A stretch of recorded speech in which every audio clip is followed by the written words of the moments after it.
Hello student, Gurukul institute by Ravikant Kumar मैं YouTube channel के माध्यम से मैथ के बीएससी पार्ट 1 सिलेबस है के आधार पर पार्ट 1 पार्ट 2 पार्ट 3 के सिलेबस के आधार पर trajectory of a family of curve topic पर वीडियो बनाऊँ। इस पर मैं ये डिफरेंशियल इक्वेशन से मैं बीएससी इंजीनियरिंग बीटेक डिप्लोमा सारा कोर्स पर आधारित सिलेबस पर आज से मैं इसका वीडियो बना रहा हूँ। आज से मैं डिफरेंशियल इक्वेशन टॉपिक पर वीडियो शुरू किया। डिफरेंशियल इक्वेशन में trajectory of family of curve से शुरू कर रहा हूँ इसका टॉपिक डिफरेंशियल इक्वेशन से। और पीछे वाला और चैप्टर जो डिफरेंशियल इक्वेशन है सारा शुरू उसको से भी दूंगा। लीनियर होमोजेनियस जो भी पढ़ना सारा मैं बनाऊंगा।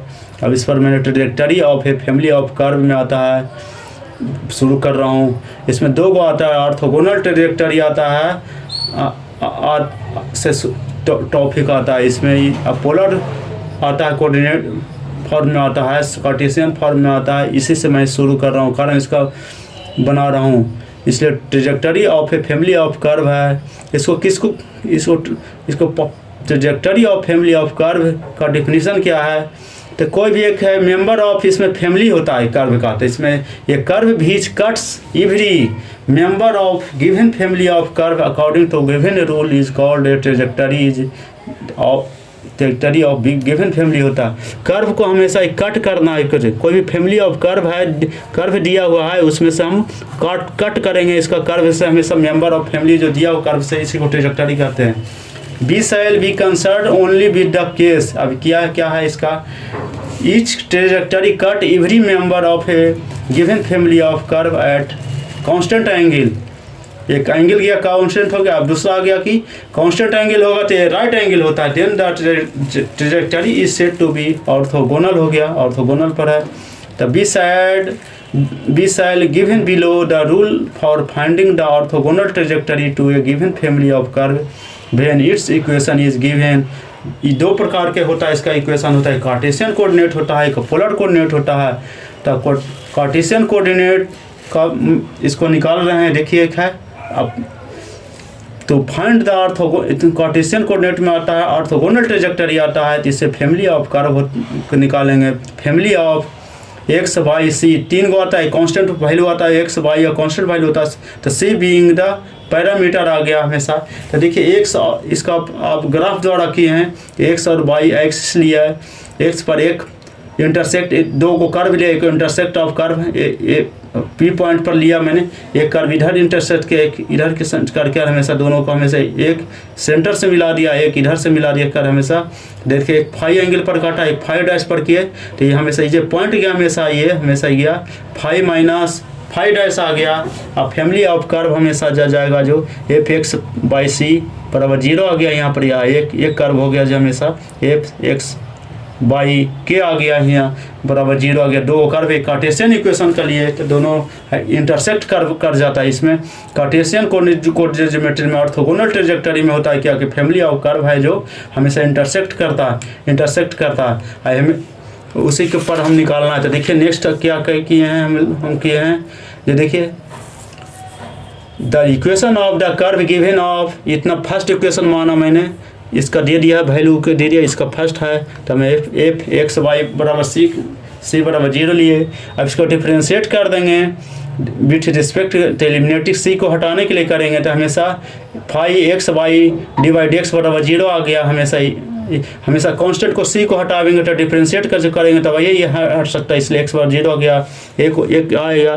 दूसरा में आ गया let the f x y के है बराबर 0 the equation of curve is the cuts the given curve हो गया, फैमिली आ गया। तो एफ एक्स वाई सी बराबर 0 एट कांस्टेंट हो गया, कांस्टेंट एंगल अल्फा हुआ इसका। तो be know that the angle between the curve is equal to the angle between the tangent and other point of the intersection।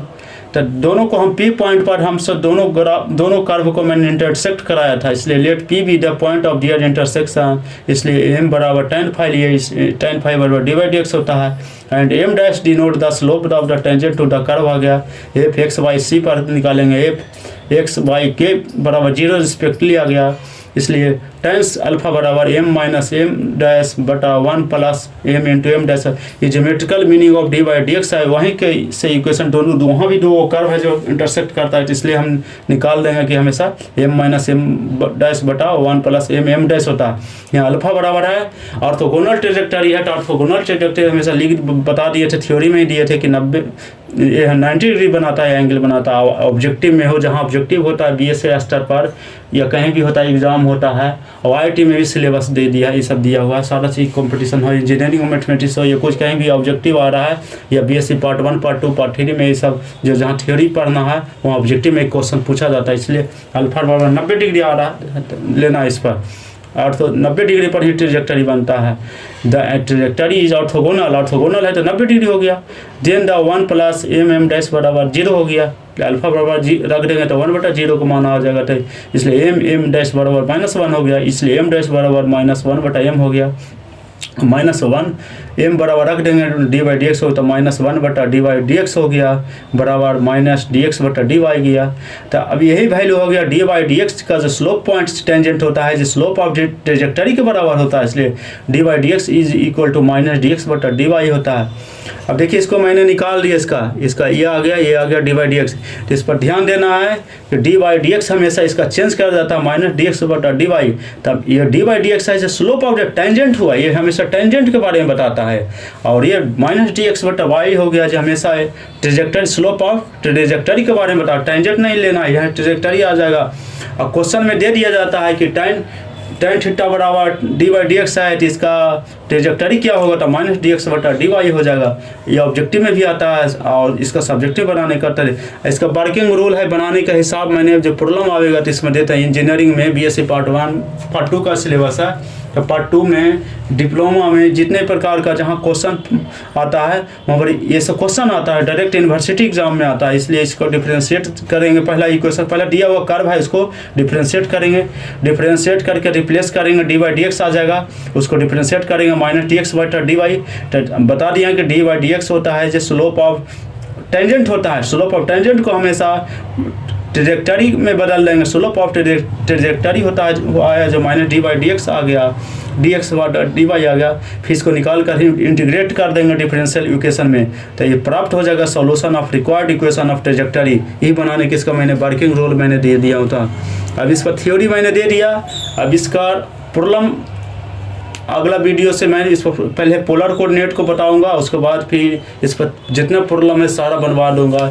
Engineering mathematics हो या जो भी बुक है सारा चीज़ पार्ट टू का जो बुक है सारा मैं टोटल प्रॉब्लम दे दूंगा। इस पर वीडियो को सब्सक्राइब करें, दोस्त के साथ शेयर करें।